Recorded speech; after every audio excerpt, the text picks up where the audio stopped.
Ate Shai, kaya mo bang gumawa ng castle gamit itong mga playing cards na to? Talaga, Kuya Chris? I believers, try nyo. Sabayan nyo kami. Tulungan mo ako. Okay, sige. Okay, Ano so bang mga gagawin? playing cards lang to, di ba? Ordinary playing cards. Nakita nyo naman.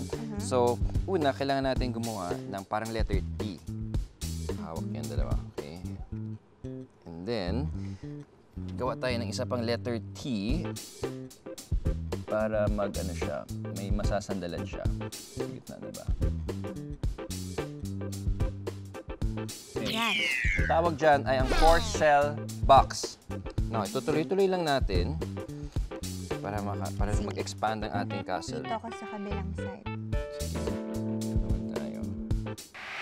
Okay, so halos kompleto na ang ating foundation or ang ating ground floor. Lagyan naman natin ng floor, sahig, ang ating magiging second floor. Oh, okay. Face up na lang, face up. Joker. Joker!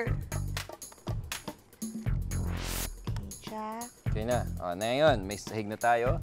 Okay. Ano gagawin natin? Second floor. Wow! Grabe, dami pala nito. Kuya Chris, Castle naman, castle mo. Castle One floor mo. lang para makikita kung may Sa parating na bagay. kalaban. Tama, ang galing mo talaga, Kuya Chris. Kailangan makita mo yung parating So, na... letter T ulit. I need your help. So, ready na yung mga pader natin, yung foundation ng Okay. second floor. Next, kailangan lagyan ng sahig yung second Okay. floor. We have to really put in a lot of Okay. effort and concentration Para sa castle. para sa castle na to. Okay. Okay. And there you have it. Ayan, ngayon nabuo na natin ang ating two-story castle. Okay. Okay? Kailangan natin malaman kung matibay ang ating card castle, Ate Shai. Okay, pero Kuya Chris, paano natin masusubukan kung matibay nga itong castle na ginawa natin? Alam mo kung paano? Paano?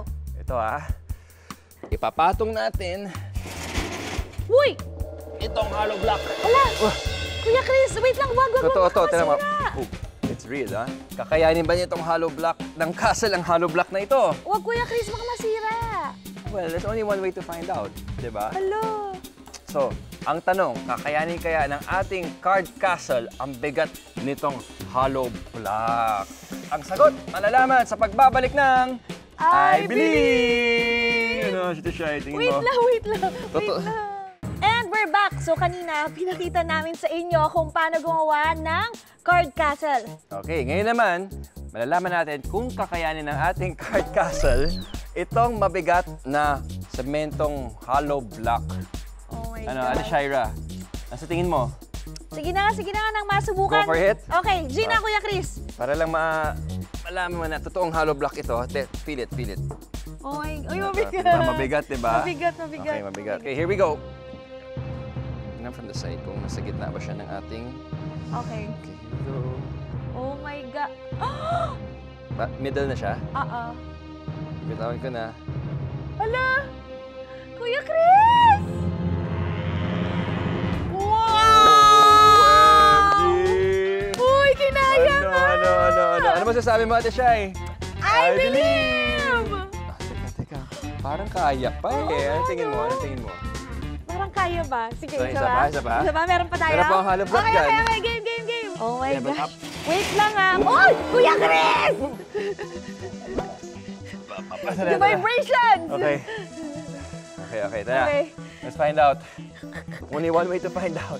Through an experiment. Kaya ba ng Matibay ating ba? card castle ang dalawang hollow block? Okay. Oh my gosh. Wow! Ang tibay ng castle natin! Kung masyado malapit, baka bumigay. Try nga natin hipan. Uy, Uy! Wait lang, may gumalaw Oh, may sa likod. gumagalaw. Okay. Uy, pero grabe, dalawang hollow blocks, Kuya Chris. grabe. Ang galing! Grabe, imagine yung cards ay gawa lang sa papel pero kinaya niya yung hollow blocks. Oo nga. Paano nangyari yun? Imagine mo, Ate Shaira, kung mga playing cards lang ang ginamit natin para gumawa ng isang card castle, di ba? Walang mga adhesives or Oo anything nga na eh. pampatibay. Cards lang talaga at nabuhat niya ang dalawang hollow blocks. Imagine kung gaano katibay siya. What more, can you imagine kung gaano katibay ang isang castle in real life? Oo nga, no.